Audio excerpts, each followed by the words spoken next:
This morning, as you can probably tell by the number of first responders that have joined us, we have a special occasion. As most of you know and the community knows, in March we always recognize our first responders. And in doing so, we pay homage to the hard men and women that work in these jobs to support the community.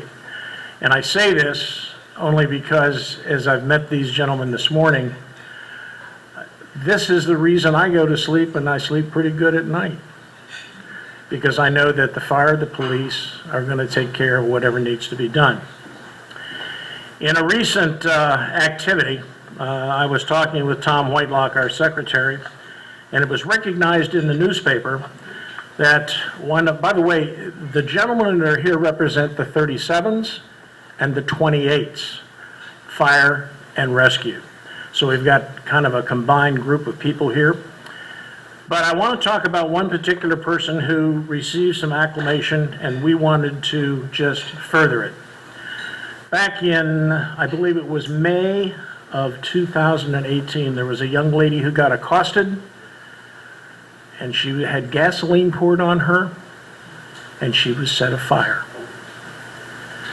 And the fire and rescue responded to the call, and in doing so, there were a few of the firefighters that went above and beyond. And one particular gentleman, as it says in the article, removed his coat, wrapped the young lady up, and helped to douse the flames.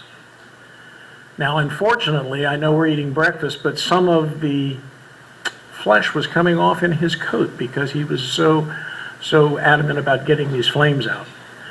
Now, some time passes, the perpetrator was caught and put in jail, and then most recently brought to trial.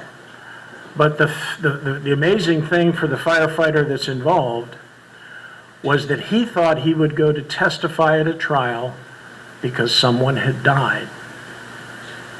The young lady was in a coma for 5 months, and she made a miraculous recovery.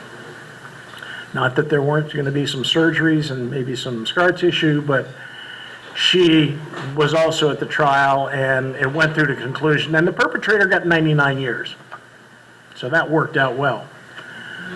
But to that end, when we saw and read the article and heard about this, and I was talking with my friend Jason Evans from the Fire and Rescue downtown, we were talking about this particular person who helped save Danielle Townsend's life.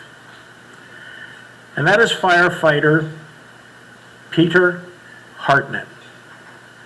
I would like Peter to come forward if he will.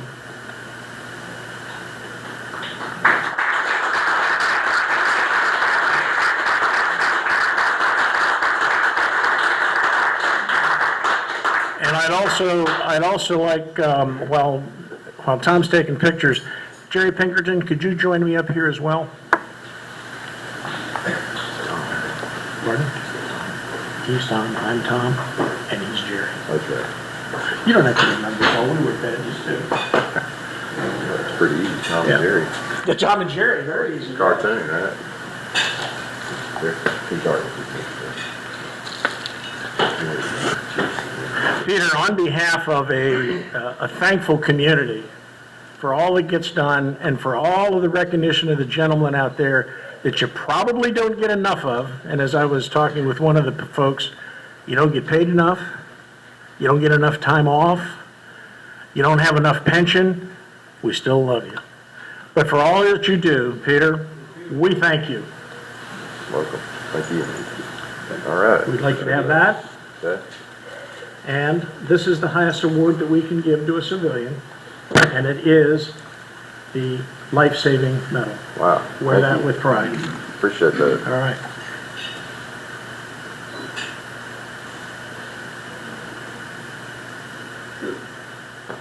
All right. Would you like to say Thank you very anything? much. I would just add that, it's always a team effort, everything we do. It's not one person. That happened to be just the right timing, for me to be there. But, Danielle Townsend, she's the real hero. She suffered for over 13 months, in the hospital, 5 of which you mentioned she was in a coma. And she certainly didn't deserve that. No woman, no person deserves it. But I'm glad we could help her. Right. Thank you. Seth, you're welcome. Yeah. Oh,